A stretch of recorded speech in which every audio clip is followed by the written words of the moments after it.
Salut, c'est Antoine et je suis ravi de te retrouver dans cette nouvelle vidéo sur Poker et Stratégie, ma chaîne dédiée au cash game, au poker.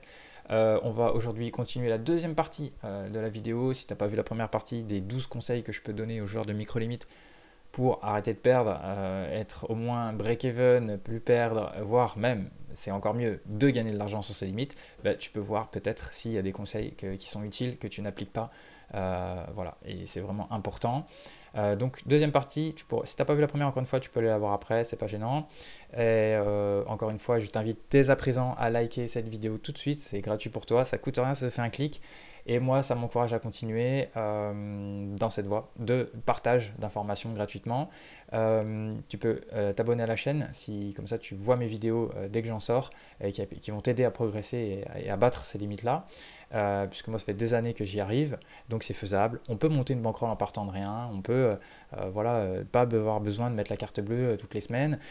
C'est tout à fait faisable. Par contre, ça demande en 2023 un minimum de choses à savoir quand même.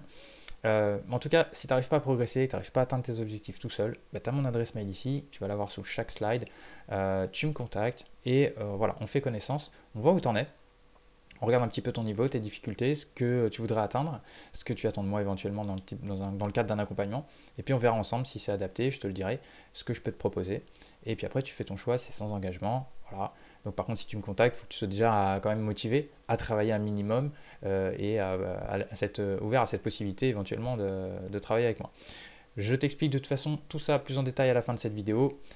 Tu peux commenter aussi, laisser un commentaire pour réagir à certains points ou à partager ton expérience ou à poser des questions. Les commentaires qui servent à rien et qui sont juste désagréables pour être désagréables, je les enlèverai, je préfère le prévenir tout de suite. Voilà, j'ai plus qu'à te dire c'est parti pour cette deuxième partie. 8. Ne collez pas trop vos tirages. Souvent, les joueurs récréatifs, débutants, ils veulent trop payer les tirages. Ok, donc évitez de call, genre, exemple, contre un 3 carpeau de notre adversaire turn avec une simple gut shot, c'est-à-dire la carte du milieu qui me manque, il nous manque une carte, ok, qui est pile au milieu. C'est pas de chaque côté une open-ended, on n'a que 4 cartes qui peut nous faire gagner, nous faire avoir cette straight draw, cette straight, pardon, une suite, une quinte, tout ça c'est la même chose. En fait, on n'a que 8% de chances que ça arrive. Donc quand le gars nous met 3 carpeaux, on est en train de faire juste une énorme erreur. Parce que très souvent en plus, si le joueur est compétent, quand cette carte va tomber, River, il va pas mettre 1 euro de plus, ou en tout cas une mise très faible. Et on n'arrivera pas à récupérer le déficit de code qu'on avait à la turn quand on a payé trop cher. Donc on va perdre de l'argent sur le long terme dans ce spot, donc il faut éviter de le faire. Par contre, on peut rajouter dans certains spots de l'équité, de la fold équité, pardon, à notre équité. Alors c'est quoi la fold équité? C'est le pourcentage de chance quand je mise à la turn par exemple, il y a un certain pourcentage du temps mon adversaire va folder. Ce pourcentage, on l'ajoute en fait à notre pourcentage d'équité de notre main naturelle, qui théoriquement va gagner X% du temps sur la turn et la river, je vais arriver à faire ma quinte, par exemple, ou ma flush, ma couleur.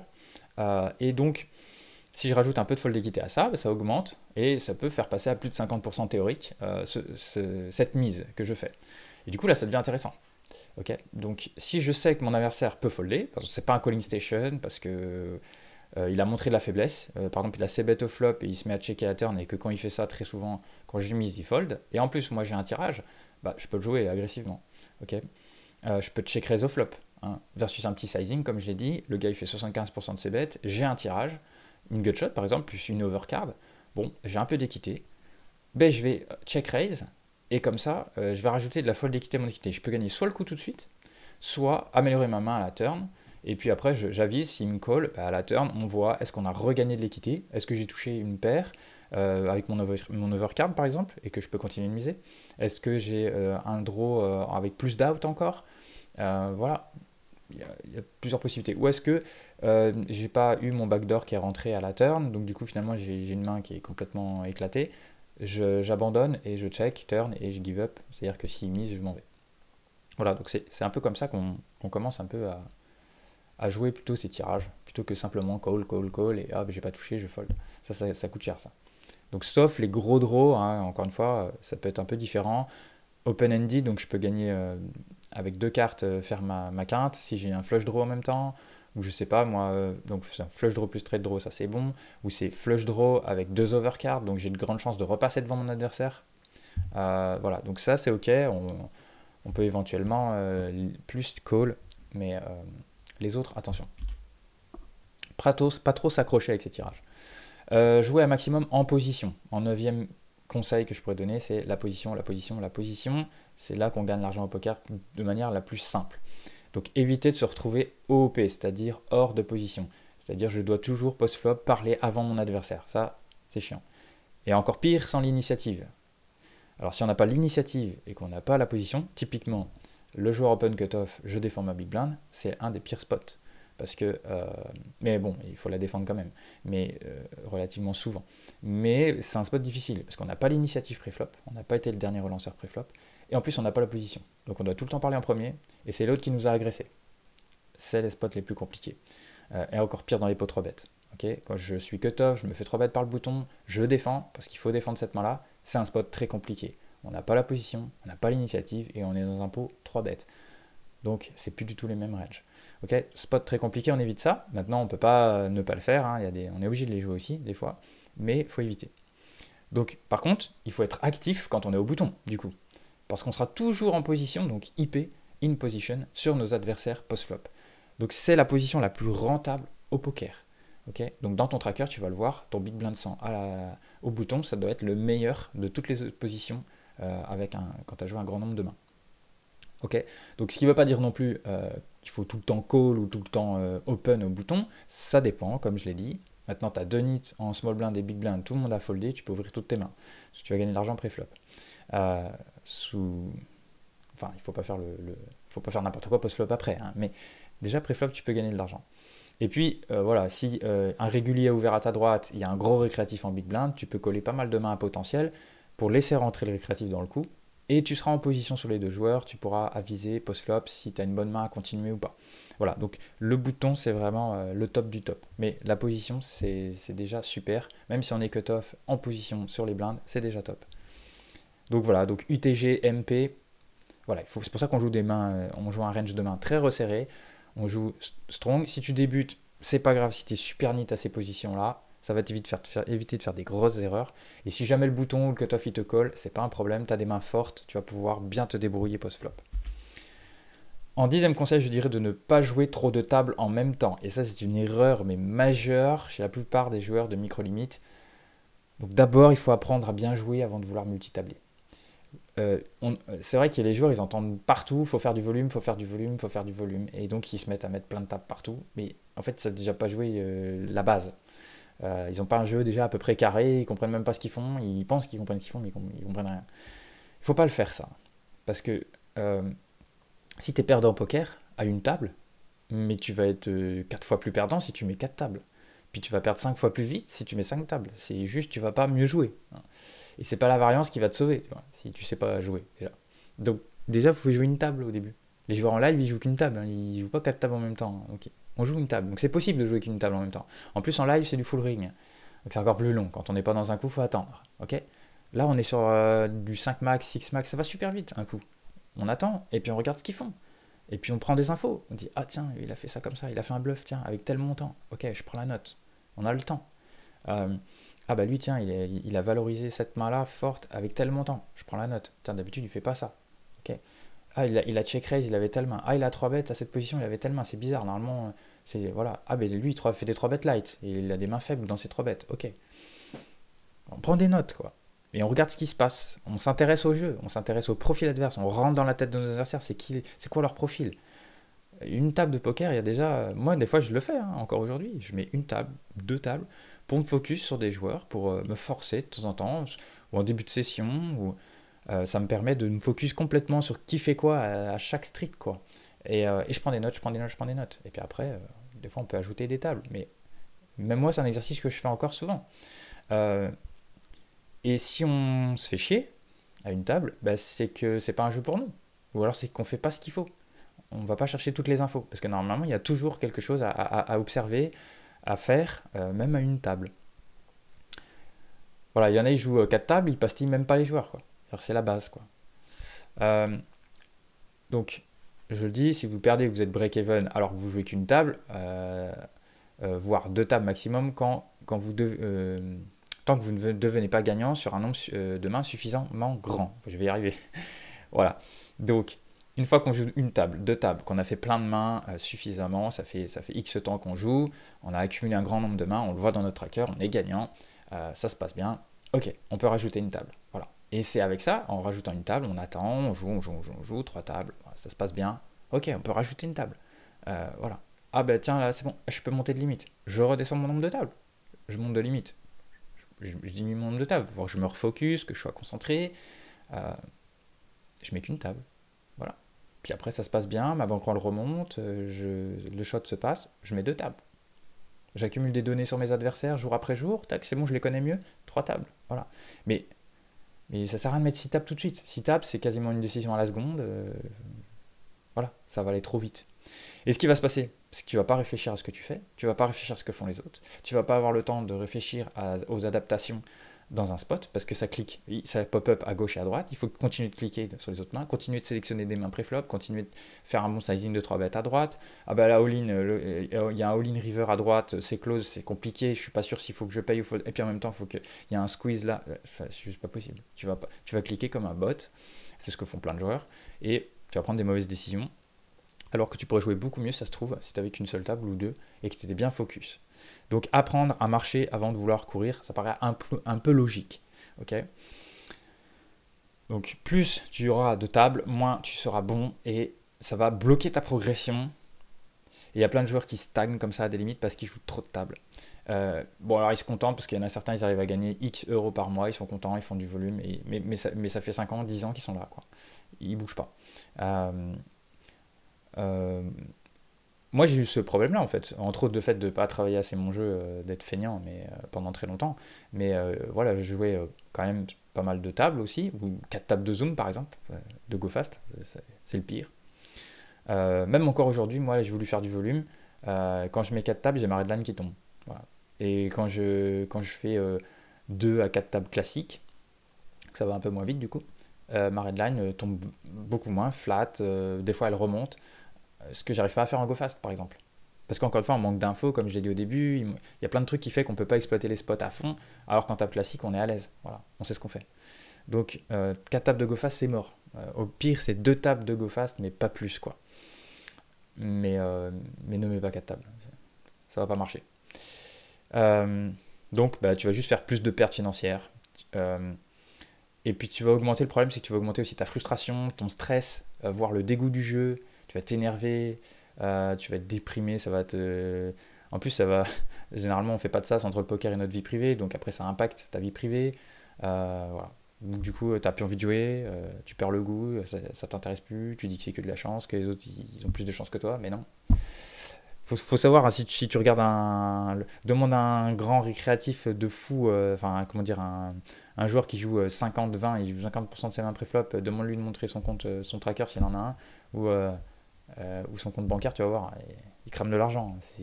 Voilà. Même s'il vient de te mettre un bad beat là et que ça fait pendant une session, ça peut arriver, il y a des mecs qui montent 5 caves n'importe comment. Mais ces joueurs-là, ils sont ultra perdants, hein. Faut pas croire. Ça dure pas une vie, les good runs. Donc, il faut se former. Il faut travailler son jeu. Donc ça, c'est le 11e conseil, c'est de se former par tous les moyens nécessaires, enfin, possibles, et travailler son jeu. Ça, c'est important. Alors, il a travaillé le jeu et travailler son jeu. C'est pas la même chose. Donc, il faut s'intéresser au contenu poker d'une manière ou d'une autre, disponible sur Internet pour progresser dans ta compréhension du jeu. Alors que ça soit gratuit dans un premier temps, puis après, tu peux payer il y a des sites de vidéos payants qui sont bien, d'autres moins bien. Bon, voilà, faire le tri. Si tu parles anglais, c'est encore mieux. Tu as accès à d'autres contenus peut-être de meilleure valeur. Ou du coaching à un moment donné. Si tu butes, que tu bloques et que tu n'arrives pas parce que tu es tout seul, tu n'as pas de contact autour de toi qui jouent bien au poker, qui peuvent t'aider, ben, à un moment donné, tu peux aussi prendre du coaching et pour avoir une espèce d'effet booster et qu'on t'explique 2-3 trucs que tu n'as pas compris, te montrer des axes d'amélioration, de progression, et après comment toi progresser par toi-même. Prendre du temps pour analyser son jeu en dehors des tables, okay, trouver, gommer tes leaks, donc tes faiblesses, ce que tu fais de très très mal dans ton jeu, et puis petit à petit essayer de corriger ça. Donc ça demande forcément d'analyser un peu son jeu. Donc ça demande d'avoir un tracker. On en revient. Euh, donc il faut que tu revoies tes mains, que tu vérifies que tu as bien joué les spots. Et puis pareil, ici, corriger tes erreurs aussi dans ces spots, grâce, comme je l'ai dit, à Flopzilla par exemple, où tu mets la range de ton adversaire que tu penses qu'il a, vu son style de jeu, vu le tracker, les infos que tu as dans ton tracker sur lui, de ce que tu connais de lui, ou pas, sinon on prend de manière générale. Tu mets ta main, tu mets le flop, la turn, la river, et puis à chaque fois tu regardes si tu avais bien 5% d'équité, 50% minimum d'équité, même voire 55 avec le rec, pour savoir si tu avais bien raison de miser en value, ou si c'était pas une mise en value. Et si c'était pas une mise en value et que tu as quand même misé et que tu avais une main, globalement c'est que tu l'as tourné en bluff. Est-ce que c'était bien, pas bien? Des fois c'est bien de le faire, hein, des fois, voilà. Mais peut-être que tu as misé en value alors que tu n'étais pas en value. Contre le range de call de ton adversaire, je précise aussi. Peut-être tu comprends pas tout ce que je dis là, mais bon, certains comprendront. Écoutez, étudiez et apprenez des joueurs plus compétents que vous à ce jeu et vous progresserez plus vite que par vous-même. Ça c'est clair. Quand on reste tout seul dans son coin et qu'on essaye d'avancer tout seul, c'est très long. Okay, il y a des joueurs qui sont hyper compétents, qui nous donnaient accès à la connaissance, des joueurs pros de très haut niveau. Ça redescend, il y a des joueurs pros de moins bon niveau, voilà, qui se sont imprégnés de ça, et puis ça redescend comme ça. Et c'est ce qui fait qu'aujourd'hui, quand même, pas mal de choses sont... c'est-à-dire que même en NL2, il y a des joueurs qui comprennent plein de choses, hein, sur les ranges, les 3 bet light, les machins. Je veux dire, il y a 10 ans, c'était pas le cas, quoi. Donc, la compétence redescend toujours en cascade. C'est pour ça que le niveau monte. Et même en micro-limite, en NL10, ça commence des fois à bien jouer aussi. On commence à croiser des joueurs qui jouent vraiment très très bien. Donc, il faut aller écouter, apprendre de ces gens-là. Et ça dépend à combien on est prêt à investir, mais encore une fois, soit tu vas directement chercher quelqu'un de très très compétent, mais sinon tu peux prendre une personne plus intermédiaire qui va déjà t'aider à monter les bases, puis plus tard, quand tu commenceras vraiment à gagner au poker, tu pourras investir dans des coachings un peu plus poussés, avec des joueurs de encore plus haut niveau. Donc chaque joueur en fait travaille toujours avec des joueurs pardon, avec des joueurs à un niveau un petit peu au-dessus de lui. Mais quand on fait tout seul, c'est très dur de comprendre. Déjà de trouver ses ligues des fois, enfin au bout d'un moment on sait faire, mais c'est toujours pareil. Quand on arrive à un palier, après on a tendance à stagner, et puis c'est toujours bien d'aller voir des joueurs un peu meilleurs pour qu'ils regardent un peu ce qu'on fait, et puis ils nous disent ah oui mais là tiens regarde, tu peux encore t'améliorer ici. Ou tiens tel logiciel tu peux l'utiliser de cette manière. Ou voilà, enfin dans tel spot, c'est plus compliqué que ce que tu crois, je vais t'expliquer, voilà, bref. Et on va beaucoup plus vite, quoi. Donc après, c'est pas forcément payant, parce qu'on peut s'entourer, on peut avoir des gens autour de nous qui sont compétents et qui nous aident gratuitement. On peut être dans des forums ou des groupes privés de travail, et ça c'est ok, hein. Je dis pas qu'il faut forcément payer, mais le contenu gratuit, il a ses limites, quoi. Globalement, c'est bien pour le début. Voilà, comprendre les bases, les ranges, les machins, ça peut s'acquérir gratuitement, bien sûr. Si on, c'est pareil, hein, aller dans la profondeur de son tracker, savoir utiliser toutes les fonctionnalités. Pareil pour Flopzilla, bien comprendre tout ce qu'on peut faire avec ce logiciel-là. Tout seul, c'est compliqué de trouver. Enfin, je veux dire, les joueurs qui font ça aujourd'hui, moi je fais ça naturellement, la plupart de ces choses-là, mais parce que des joueurs avant ont mis des années à comprendre qu'on pouvait faire ça, et puis moi je l'ai appris en 2-2 parce que il y en a qui me l'ont transmis, j'ai pas eu à le chercher par moi-même, c'est ultra long de trouver des concepts, de trouver des... Voilà, donc c'est pour ça qu'à un moment donné c'est utile, c'est pour gagner du temps. 12, amusez-vous, amuse-toi. Tu es venu à ce jeu parce que tu aimes ce jeu, tu prends du plaisir à jouer à ce jeu, donc il faut garder cette flamme allumée, tu vois. Donc peu importe ce que tu fais, même si tu te mets à travailler le jeu en profondeur, il faut quand même garder le côté ludique, le côté sympa de ce jeu. Et moi, voilà, donc j'ai augmenté récemment mes check raise et mes raise du CBET, comme je dis, truc que je faisais pas assez avant, comme la plupart des joueurs, comme je dis. Et c'est marrant, parce qu'on teste, quoi, on se met à faire des tests. Alors, je te conseille, si tu joues 30 buy-in et que tu montes une limite, évite tout ce qui est un peu high variance, prends des lines que tu maîtrises et moins high variance. Il y a des spots, on peut les jouer de plusieurs manières différentes. Choisis celui qui va générer le moins de variance dans un premier temps. Mais une fois que tu as installé une limite, comme moi, je sais pas, aujourd'hui, ça doit refaire, je sais plus, 120 ou 130 caves de bankroll en NL20, je suis confort, quoi. Voilà, je suis confort. Donc je peux tenter des trucs, quoi. Je peux me mettre dans des situations compliquées volontairement pour apprendre. Alors je vais faire des erreurs, c'est sûr, mais, euh, mais voilà, c'est comme ça qu'on apprend.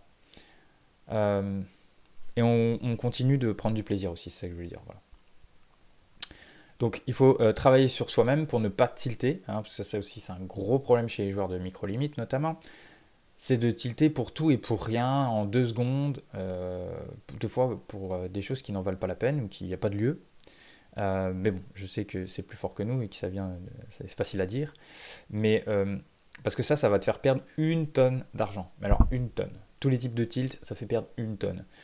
Et le tilt d'erreur, alors ça peut faire perdre de l'argent, mais celui-là, il peut par contre surtout faire perdre de l'influx nerveux, ça c'est sûr, et puis d'augmenter le mal-être et tout, ça c'est pas cool. Donc c'est mauvais pour ta santé mentale et ta santé physique. Le poker, déjà de base, c'est un jeu qui est un peu stressant, facilement. On évite, sur les gros coups, on peut avoir des petits coups de stress. Quand ça se passe mal en bad run pendant X temps, ça génère du stress et ça, c'est pas bon pour la santé. On va pas se mentir, c'est pas un jeu qui est top pour la santé mentale et physique. Enfin, mentale, ça va, au bout d'un moment, quand on a travaillé sur soi ou qu'on a une personnalité naturellement adaptée à ce jeu, ça va. Et puis donc, du coup, on va se faire moins mal physiquement aussi, hein. Mais quand on stresse régulièrement, qu'on est tendu, qu'on est anxieux, qu'on est énervé, en colère, qu'on pète les plombs, qu'on casse une souris, un écran, un clavier, c'est pas bon. On se fait pas du bien là. Donc il faut garder ce côté ludique, ce côté du jeu. En NL2 ça va, ça coûte pas cher. Euh, et voilà, on essaye de s'impliquer tout simplement pour jouer de mieux en mieux. Et puis après, il faut travailler sur soi aussi, hein, d'un autre côté, pour limiter ces phénomènes de tilt, de stress, d'angoisse, etc., de colère. Alors en bonus dans cette vidéo, puisque j'ai fait les 12 points, je vais rajouter quelques petits trucs. Le poker, c'est un merveilleux outil de développement personnel. Je dis pas que c'est le meilleur, mais c'est merveilleux. Et de connaissance de soi, parce que ça va te confronter à toi-même. Ce jeu est tellement high variance, il se passe tellement des coups de folie et tout dedans, que ça nous fait passer par pas mal d'états mental et émotionnels. Donc du coup, ça permet de nous connaître nous-mêmes et de vraiment pouvoir progresser sur plein de choses dans notre personnalité, et ça influe sur notre vie personnelle en dehors du poker, bien sûr. Donc profites-en pour évoluer vers une meilleure version de toi-même. Euh, si tu es quelqu'un de stressé au poker, tu peux essayer de travailler pour limiter ce stress. C'est un outil utile pour essayer de prendre du recul, comment on dit, lâcher prise, euh, et puis travailler sur tes émotions, ta préparation avant les sessions, ta récupération après les sessions. Il y a plein de choses qu'on peut mettre en place pour améliorer tout ça. Donc profites-en. Moi personnellement, j'ai travaillé sur mon tilt d'erreur par exemple, m'a permis dans ma vie de tous les jours de mieux accepter de faire des erreurs ou de ne pas faire correctement les choses ou de ne pas avoir les résultats que je voudrais obtenir. Ce qui ne veut pas dire que je m'en contente, mais ça veut juste dire que maintenant ça ne m'impacte plus ou vraiment moins. Ça peut peut-être arriver des fois, je sais pas, mais beaucoup moins qu'avant, largement. Je suis beaucoup plus maître de mes émotions aussi, je me maîtrise mieux. Dans le sens où c'est pas je retiens mes émotions, hein, je retiens pas ma colère ou mon énervement quand je prends un bad beat, juste j'en ai plus. C'est parce que je suis dans une optique plus long terme, on va le voir juste après, mais ça ne m'impacte plus. J'ai pris du recul par rapport à tout ça, j'ai compris vraiment comment se déroule ce jeu en toile de fond et cette variance inhérente à ce jeu. Et on travaille sur soi. Et ça a de l'impact dans ma vie perso, puisque avant je m'énervais pour un tout et un rien, et maintenant j'arrive de plus en plus à diminuer ça. Et même des trucs banals, quoi, je m'énervais facilement. Alors si tu regardes mes vidéos, tu vas te dire, mince, il est super calme, super zen, super concentré, mais oui, mais dans la vie de tous les jours, on n'est pas forcément pareil. Et donc, le poker, je sais que ça m'a beaucoup aidé sur plein d'aspects de ma personnalité, ça m'aide encore. Aussi, le fait aujourd'hui, par exemple, que j'ai encore envie de progresser, j'ai repris goût à ça, donc je remets un coup de collier, comme on dit, personnellement. Et du coup, ça, ça m'aide aussi à me structurer, par exemple, dans un travail, à me structurer, à me dire, voilà, je me mets des objectifs dans le poker et de progression, et voilà, je vais structurer cette progression, et, euh, et j'essaie d'atteindre mes objectifs, j'essaie de faire ce que j'ai prévu de faire, et de le faire du mieux possible, et d'atteindre un niveau de jeu que je pensais ne pas pouvoir avoir un jour, par exemple. Et puis le jour où on se retourne et qu'on l'a atteint, on fait waouh, c'est trop cool. Voilà. Et puis ça peut avoir de l'impact dans d'autres domaines.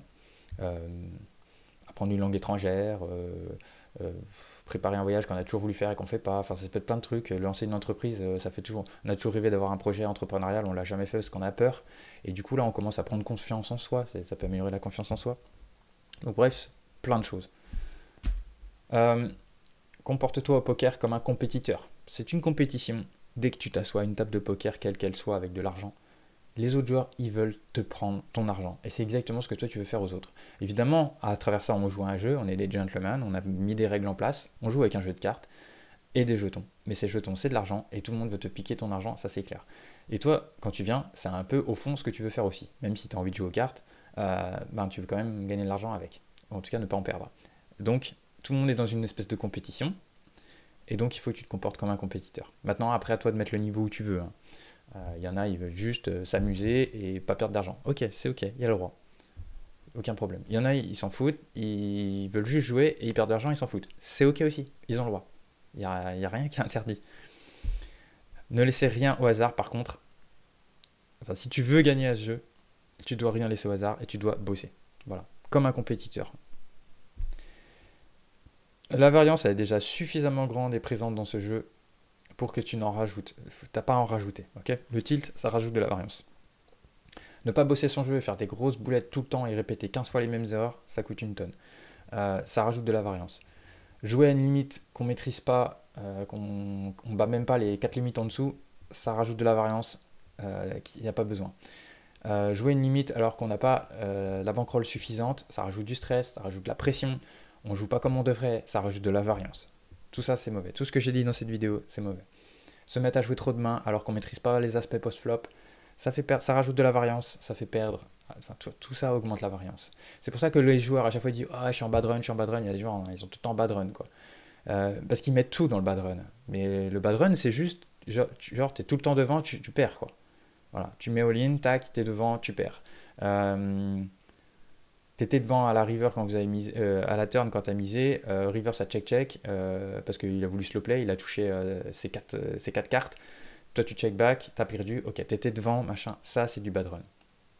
À chaque fois que tu 3 bet, bam, le mec il 4 bet, tu dois fold, ça tombe sur un 3 bet light, c'est de la variance.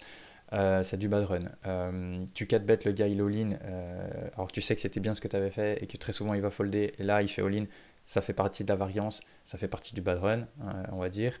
Bref, tous ces moves-là, là, où c'est bien fait, tout ça, machin, mais que là, ça se passe mal, tout simplement, ça, c'est le bad run. Mais tout le reste, et les joueurs, ils mettent plein de trucs dedans, il y a toutes leurs erreurs, ils les voient pas, ou ils les voient, mais ils les comptent pas, c'est du bad run. Bah non, c'est pas du bad run, c'est juste, t'as fait des erreurs. Le reste, ce n'est pas de la variance, ok? Donc, c'est de ta faute. Mais les joueurs ils englobent tout là-dedans parce qu'ils voient juste leur coupe descendre et ils disent ouais je suis en bad run. Bah ouais mais pourquoi elle descend quoi? Faut peut-être aller voir. Donc pour ça faut un tracker, encore une fois j'y reviens. Raisonner toujours en vision long terme. Alors ça je vais encore insister là-dessus. Tout ce qui se passe à court terme, les bad beats, les mauvais run out, donc là c'est la carte à la turn ou à la river qui fait rentrer tous les draws, tu peux plus rien faire, t'es battu.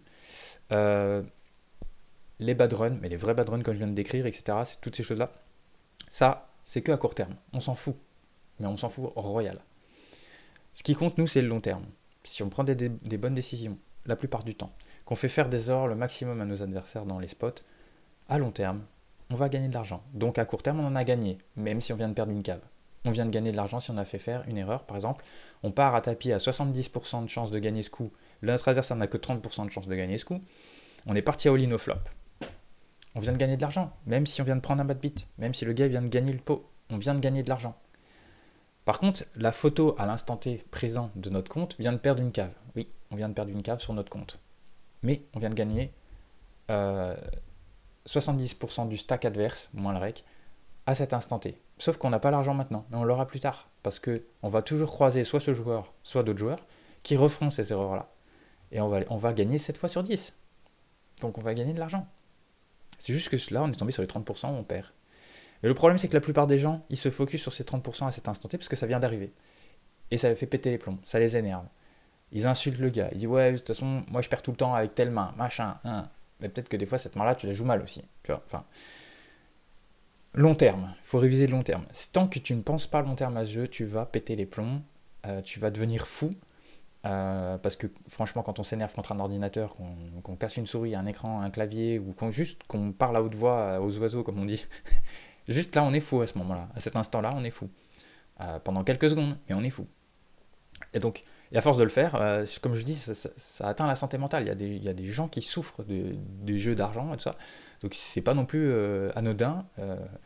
Voilà, donc ça peut être malsain aussi. Donc, faut prendre soin de soi aussi. Et puis, donc voilà. Donc, le meilleur moyen qu'on a à faire, c'est de comprendre ce que c'est que la variance au poker. C'est de comprendre que c'est un jeu de long terme.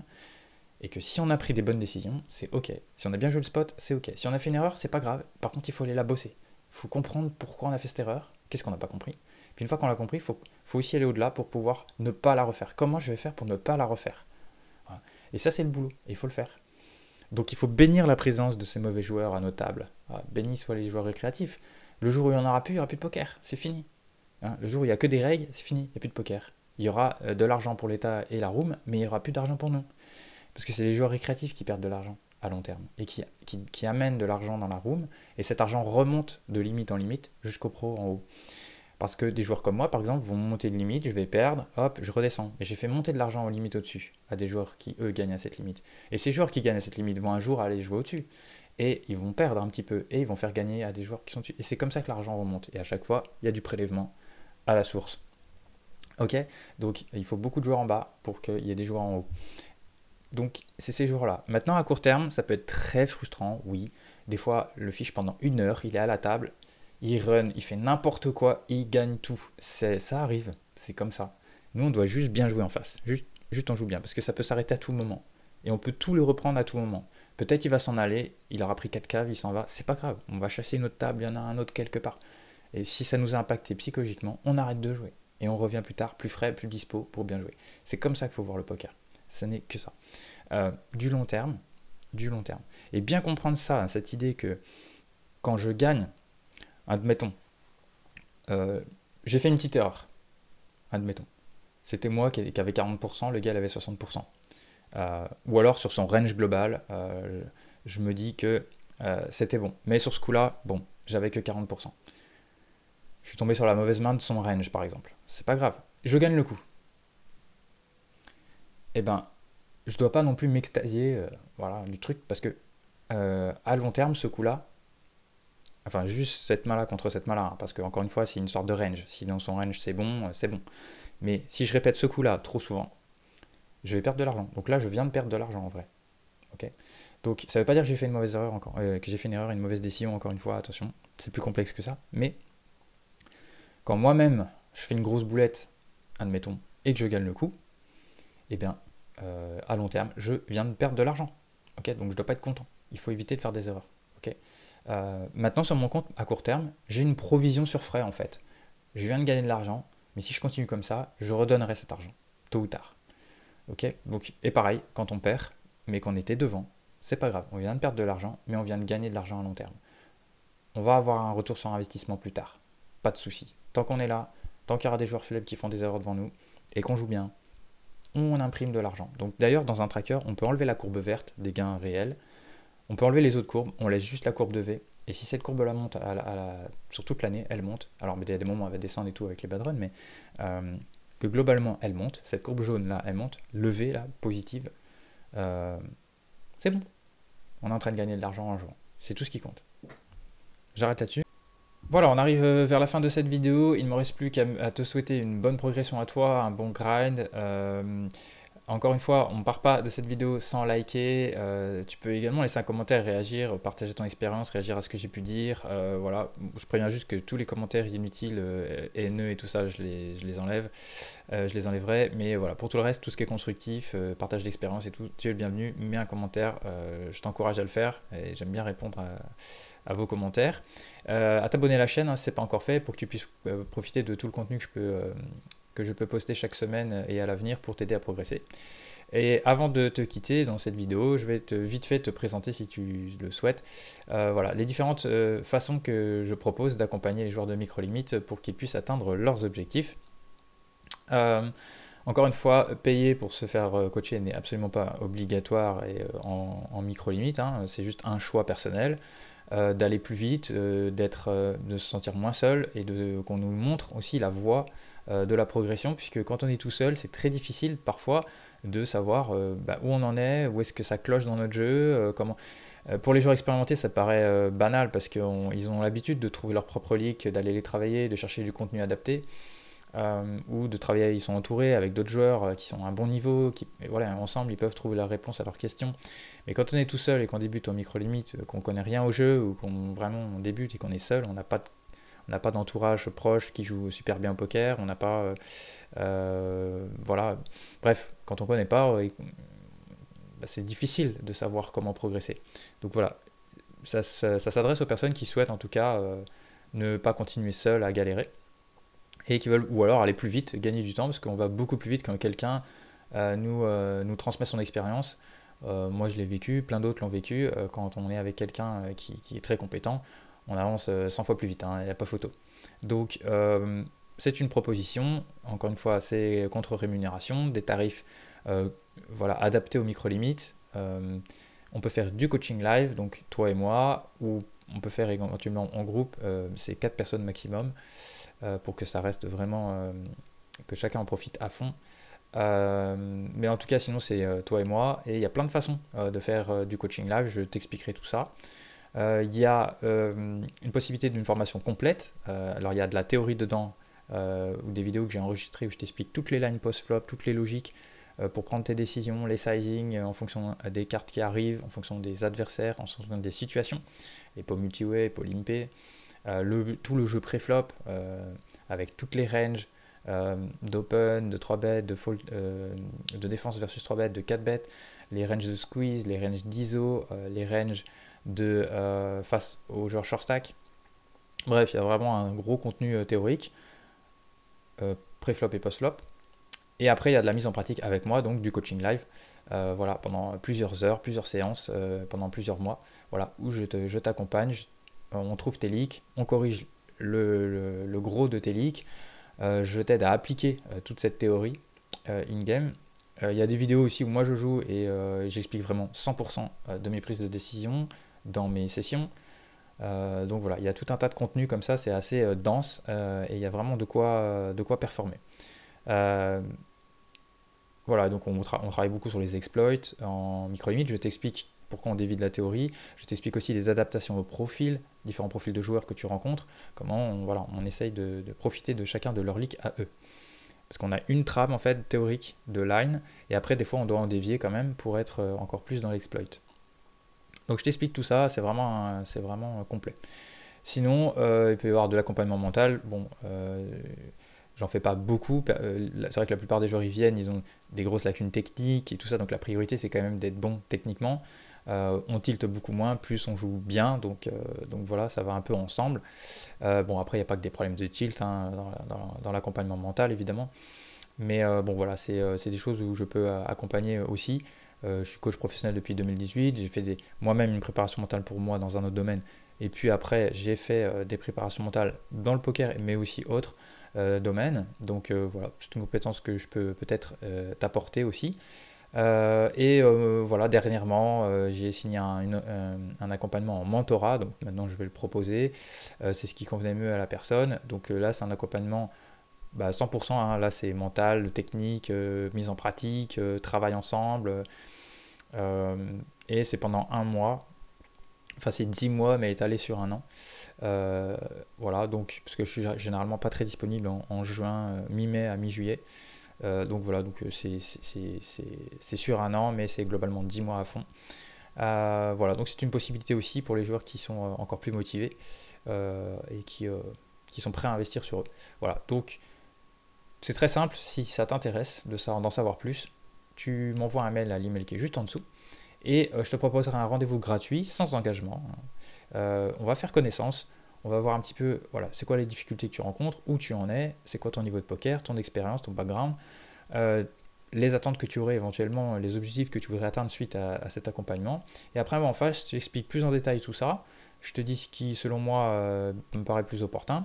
Je te dis aussi, si éventuellement tu as un niveau trop proche du mien, d'aller voir quelqu'un de plus compétent encore, plus cher certes, mais voilà, si tu as un niveau trop proche du mien, je te le dirai. Moi, je veux vraiment que ce soit impactant, que que ça vraiment ça tire vers le haut la personne. Donc pour ça, voilà, j'arrive à jauger.